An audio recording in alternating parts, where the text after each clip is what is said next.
Welcome to Democracy Now!, democracynow.org, The War and Peace Report. I'm Amy Goodman. By a 61-37 vote, the Senate's approved an $819 billion economic stimulus plan.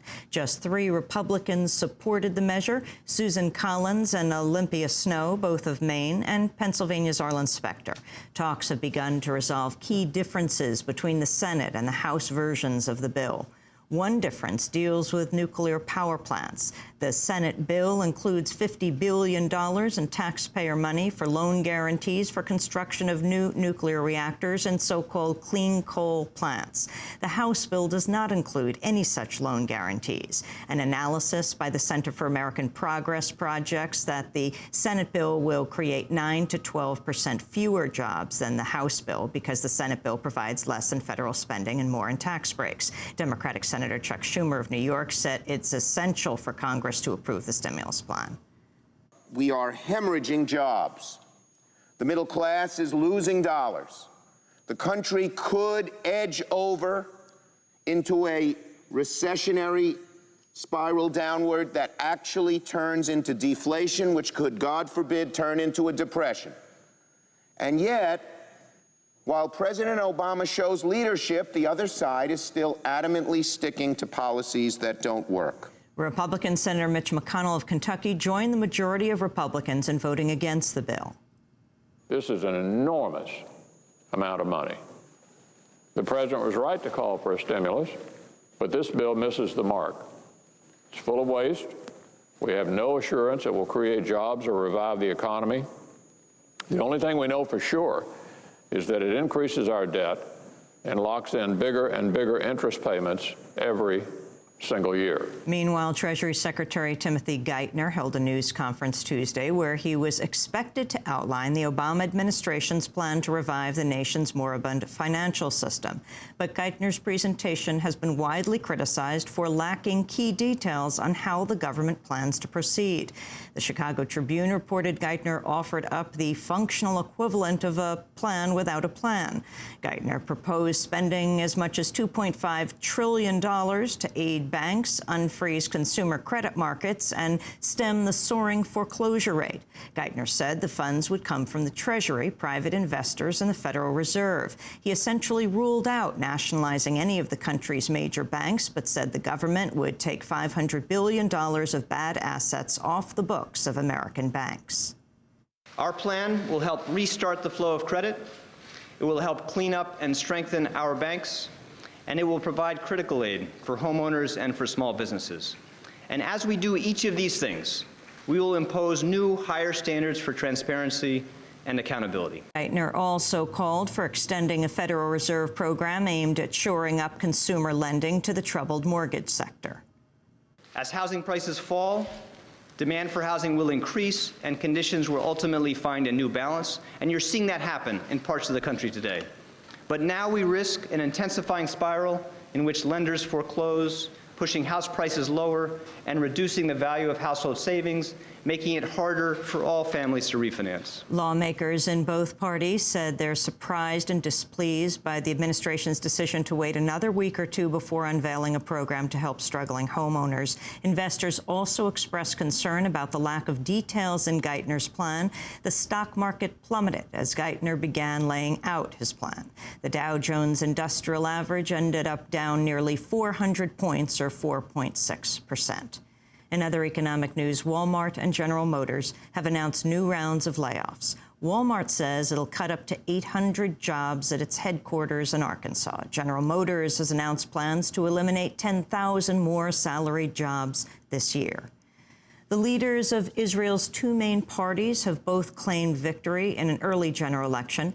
With 99% of the votes counted, Tzipi Livni's governing centrist Kadima party was in first place with 28 seats, while Benjamin Netanyahu's right-wing Likud party was a close second with 27 seats.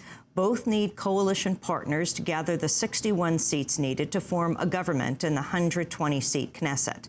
This puts the ultra-nationalist Yisrael Beitenu party, led by Avigdor Lieberman, as a key position after coming in third with 15 seats. The Israeli newspaper Haaretz reports Netanyahu has a better chance of forging a coalition because of gains by right-wing parties who are his natural allies. Saudi professor Mohammed Al-Qahtani said the election results will hurt chance of lasting peace in the region. I think you're going to see a government maybe tilting toward the right with no change, with no acceptance of the Arab Initiative for Peace.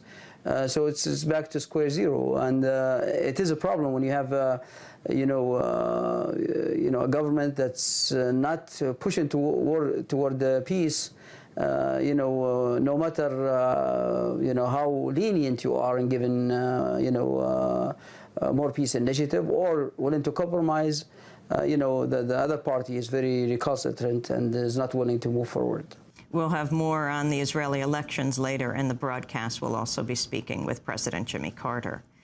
Iranian President Mahmoud Ahmadinejad said Tuesday Tehran is ready for talks with the Obama administration. Ahmadinejad made the remark during a speech marking the 30th anniversary of the Iranian Revolution.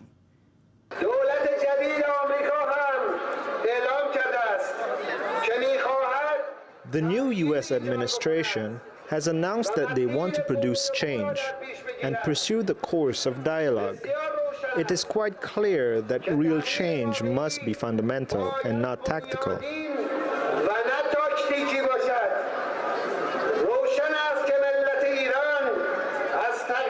It is clear that the Iranian nation welcomes real change. The Iranian nation is ready to hold talks, but talks in a fair atmosphere with mutual respect. Ahmadinejad's comments came hours after President Obama said his administration's exploring ways to open a dialogue with Iran. My expectation is in the coming months, we will be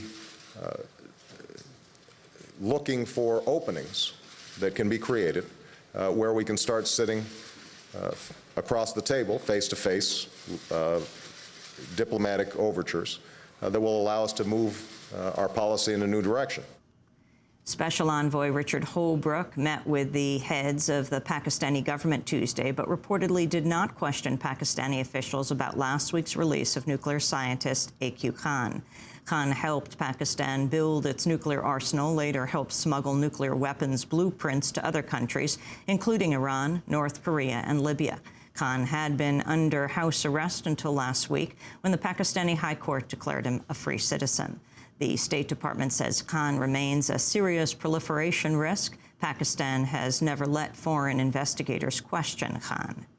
In Afghanistan, at least 19 people died after Taliban fighters carrying assault rifles and wearing suicide vests stormed the Afghan Justice Ministry and the Department of Prison Affairs in Kabul. 54 people were wounded. The coordinated attack struck in the heart of Kabul, near the presidential palace and the U.S. embassy in the Afghan capital.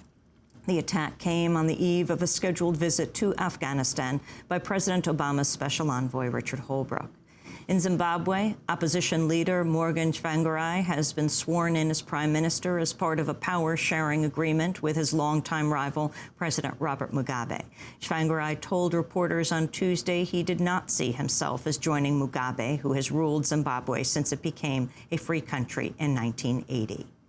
Today marks another step in the long and difficult process to rebuild Zimbabwe and to restore its proud place in the family of nations.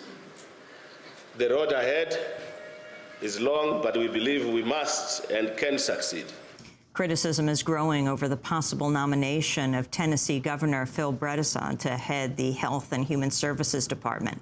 On Tuesday, the group Move On urged members to oppose his nomination. The group accused the governor of gutting Tennessee's public health insurance program, causing more than 320,000 people to lose their health insurance. He has deep ties to the private health insurance industry. In 1980, he founded Health America Corporation, which grew to become the country's second-largest HMO before he sold it for $400 million. In other health news, analysts with the Congressional Budget Office have projected the number of Americans without health insurance will grow from 45 million to about 54 million over the next 10 years if there are no changes in federal policy. Interior Secretary Ken Salazar is slowing down last-minute attempts by the Bush administration to expand offshore oil and gas drilling. The Bush administration had proposed opening vast waters off the Pacific and Atlantic coasts to drilling and set a 60-day comment period for the proposal. On Tuesday, Salazar said he would extend the public comment period by 180 days. Meanwhile, Defense Secretary Robert Gates has ordered a review of the Pentagon policy banning media from taking pictures of flag-draped coffins of military dead. The military has said the policy is meant to protect the privacy of the families of the dead soldiers, but critics say barring photographers is a political maneuver meant to sanitize the war. Millions of Americans may be unable to watch their favorite television stations after February 17th, despite a vote in Congress to delay the transition from analog to digital.